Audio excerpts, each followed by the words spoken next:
સમગ્ર જિલ્લામાં હાલ સૂર્યનારાયણ આકરા તેવર બતાવી રહ્યા છે, ત્યારે અસહ્ય ગરમી અને ઉકળાટથી બચવા માટે તબીબોએ લોકોને સાવચેતી રાખવા અપીલ કરી છે.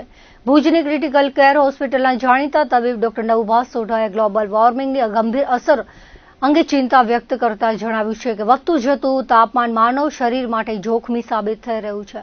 ખાસ કરીને જે લોકો તડકામાં કામ કરવા ટેવાયેલા નથી તેમને ડિહાઇડ્રેશનની સમસ્યા થઈ શકે છે, જે ક્યારેક જીવલેણ પણ નીવડે છે. આ સિવાય હીટસ્ટ્રોક, કિડનીમાં પથરી અને હૃદયરોગની દવા લેતા દર્દીઓ માટે આ ગરમી અત્યંત કષ્ટદાયક બની રહે છે. ઠંડા પ્રદેશમાંથી આવતા પ્રવાસીઓ જો સીધા તડકામાં વિચરણ કરે તો તેઓ કોમામાં જઈ શકે તેવી પણ શક્યતા રહેલી છે. ગામડાઓમાં ખેતી કામ કરતા ખેત મજૂરો અને શહેરોમાં બાંધકામ ક્ષેત્રે જોડાયેલા શ્રમિકો માટે ડોક્ટર સોઢાએ વિશેષ માર્ગદર્શન આપતા સૂચવ્યું છે કે શ્રમિકોએ બપોરના સમયે સતત 3 થી 4 કલાક કામ કરવાનું ટાળવું જોઈએ. તેને બદલે વહેલી સવારે અને બપોરે 3 વાગ્યા પછી એમ 2 પાળીમાં કામ વહેંચી દેવું હિતાવહ છે. ગરમીથી બચવા માટે લોકોએ ઘરેથી નીકળતી વખતે પાણીની બોટલ સાથે રાખવી અને શરીરનું તાપમાન જાળવી રાખવા માટે વધુ પડતા ઠંડા પીણાને બદલે કુદરતી ઠંડક આપતા માટલાનું પાણી પીવાનો આગ્રહ રાખવો જોઈએ. શરીરમાં ક્ષારોનું પ્રમાણ જળવાઈ રહે તે માટે ORS યુક્ત પાણી અને રસદાર ફળોનું સેવન કરવું અત્યંત ફાયદાકારક છે. તબીબે વધુમાં જણાવ્યું છે કે ગરમી સામે લાંબા ગાળાના રક્ષણ માટે વૃક્ષો વાવવા એ એકમાત્ર ઉપાય છે. મકાન કે સોસાયટીની આસપાસ વૃક્ષો વાવવાથી તાપમાનમાં 4 થી 5 ડિગ્રી જેટલો ઘટાડો થઈ શકે છે, જે પશુ પક્ષીઓ અને રાહદારીઓ માટે પણ આશીર્વાદરૂપ સાબિત થાય છે. ભીડભાડવાળી જગ્યાઓથી દૂર રહેવા અને જરૂર જણાય ત્યારે જ તડકામાં નીકળવાની સલાહ સાથે તેમણે લોકોને કુદરતી છાંયડાનો આશરો લેવા વિનંતી કરી છે. જો સામાન્ય જનતા પાયાની બાબતોનું ધ્યાન રાખશે તો ગ્લોબલ વોર્મિંગ અને આકરી ગરમીની આડઅસરોથી ચોક્કસપણે બચી શકાશે તેવું તેમણે વધુમાં જણાવ્યું હતું.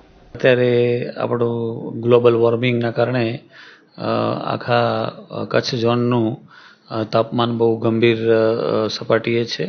આથી ઘણા બધા ગરમીને લગતા બીમારી, હીટ સ્ટ્રેસના બનાવો પણ જે ખેત મજૂરો ખુલ્લામાં કામ કરતા હોય એ લોકોને પણ આડઅસર કરતું હોય છે.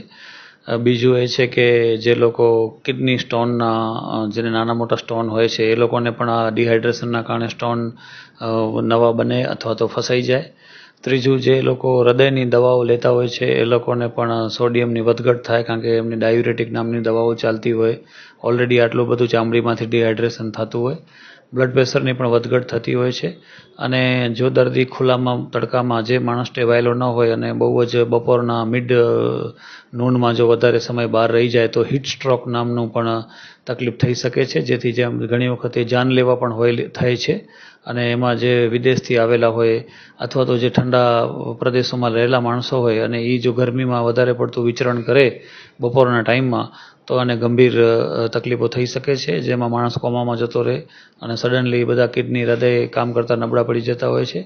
એથી જે લોકો ટેવાયેલા ન હોય એ લોકોને નમ્ર વિનંતી કે એ લોકો ગરમીમાં જે પણ બહાર નીકળવાનું ટાળે, જે બિનજરૂરી બહાર નીકળવાનું ટાળે.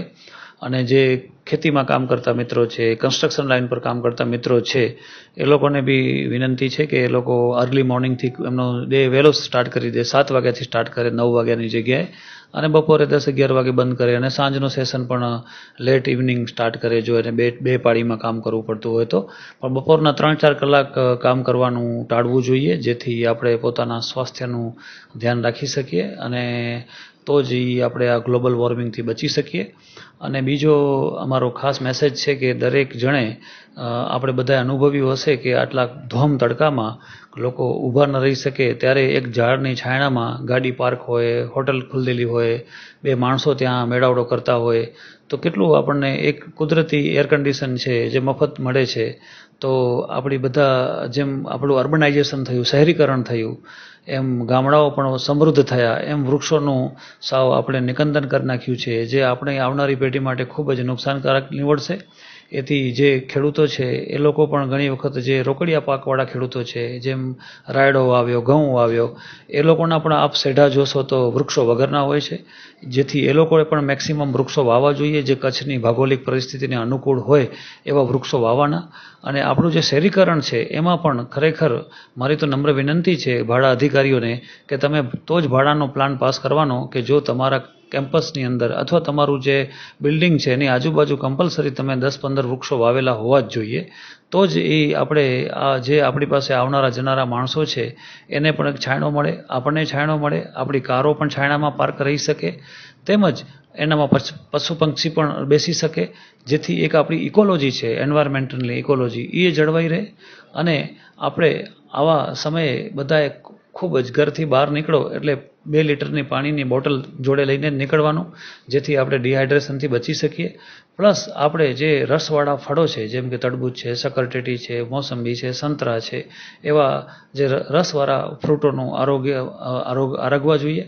તેમજ આપણે જે વધારે પડતી કન્જેસ્ટેડ જગ્યાઓ હોય, ક્રાઉડેડ જગ્યાઓ હોય, ભીડભાડવાળી જગ્યાઓ હોય, એવી જગ્યાઓમાં હમણાં ગરમીમાં જવાનું ખૂબ ટાળવું જોઈએ. બની શકે તો આવી બધી જે ધર્મની જગ્યાઓ છે અથવા તો જે પણ ક્રાઉડેડ જગ્યાઓ છે ત્યાં આપણે અર્લી મોર્નિંગ અને ઇવનિંગ જઈએ, જેથી આપણે ભીડને રોકી શકીએ. અને બહુ વધારે પડતા ઠંડા પીણાના પણ ટાળવું જોઈએ. એનું કારણ શું છે કે તમે બહારથી આવો, તમારા બોડીનું ટેમ્પરેચર ખૂબ વધારે હોય અને તમે એકદમ લો ટેમ્પરેચરના પીણા લ્યો તો બોડીને પણ એક જાતનું શોક પડતું હોય છે. એટલે મોડરેટ ઠંડા બરાબર છે. માટલાનું પાણી સૌથી બેસ્ટ છે. ફ્રીજનું પાણી પીવું હોય તો પણ એમાં મિક્સ નાખી નોર્મલ વોટર મિક્સ કરીને પીવું, જેથી કારણ કે એક્સ્ટ્રીમ ટેમ્પરેચર જેમ વધારે ગરમ પણ નુકસાન કરતું હોય છે એમ વધારે પડતું ઠંડા પ્રવાહી પણ નુકસાન કરતું હોય છે. કોકોનટ વોટર છે એ પણ એક બેસ્ટ સોર્સિસ છે. ORS વાળું પાણી છે એ પણ એક બેસ્ટ સોર્સિસ છે. અને બની શકે તો આપણે આપણા ઘરે પણ કિચન ગાર્ડન બનાવીએ, જેથી આપણે ઘરની આજુબાજુ પણ જે છત ઉપર પણ ઘણા લોકો સજેસ્ટ કરે છે કે તમે ટેરેસ ઉપર કિચન ગાર્ડન બનાવવાથી તમારી છત પણ તપતી નથી, તમારી આજુબાજુ જેટલા બને એટલા ઘરની પણ વૃક્ષો વાવવાથી ઘરમાં પણ ઠંડક રહે છે, એક કુદરતી એસી રહે છે. અને દક્ષિણની જે દિશા હોય એમાં ટેમ્પરેચર મધ્યનો જે સૂરજ છે એ દક્ષિણ સાઈડથી ખૂબ આવતું હોય છે. એટલે જે આપણું પ્લાનિંગ હોય, જે પણ ઘરનું પ્લાનિંગ હોય એમાં હંમેશા દક્ષિણ બાજુ થોડીક જગ્યા મૂકી અને ત્યાં અવશ્ય વૃક્ષો વાવવા જોઈએ, જેથી ઘરની દિવાલ ન ટપે.